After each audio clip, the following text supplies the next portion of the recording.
Why are you looking at me like that?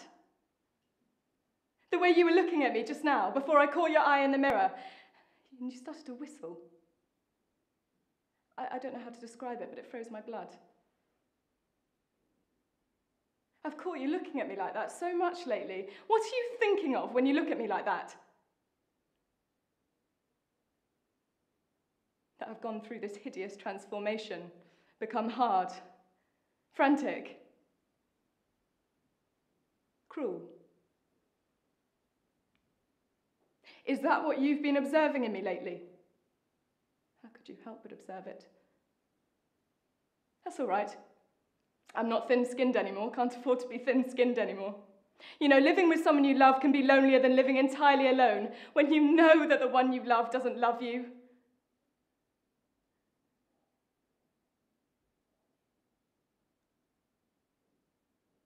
You've kept in good shape, though. I always thought that drinking men lost their looks, but I was plainly mistaken. You are the only drinking man I know that never seems to put any fat on.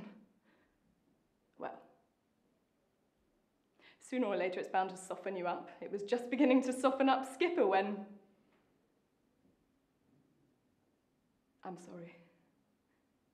I never could keep my fingers off a saw. I wish you would lose your looks. If you did, it would make the martyrdom of St. Maggie that bit more bearable, but no such goddamn luck. I actually think you've gotten better looking since you've been on the bottle. Yeah. Any person that didn't know you would think you'd never had a tense nerve in your body or a strained muscle.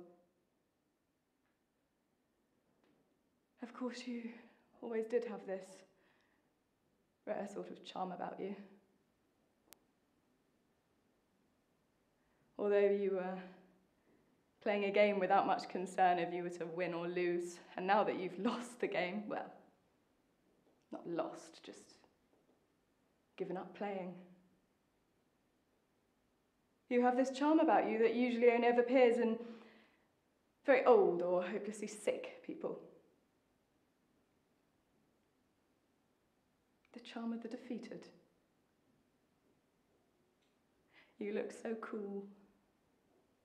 So cool, so enviably cool.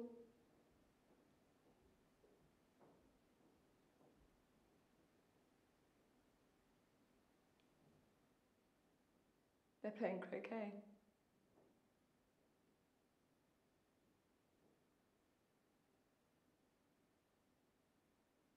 The moon's appeared. It's white.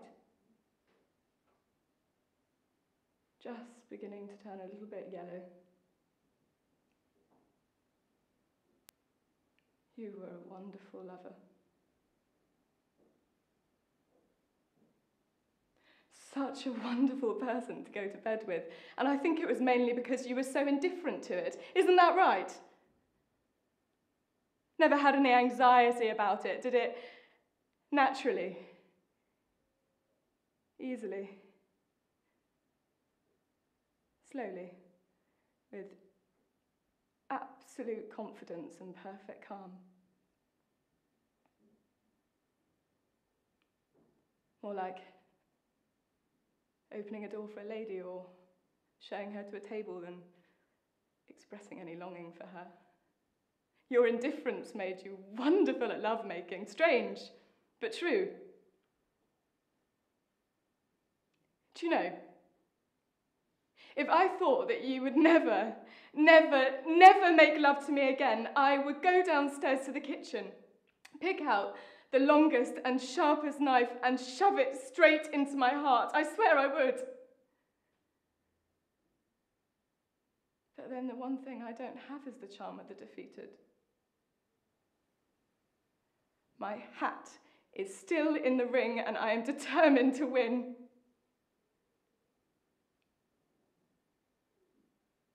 What is the victory of the cat on the hot tin roof? I wish I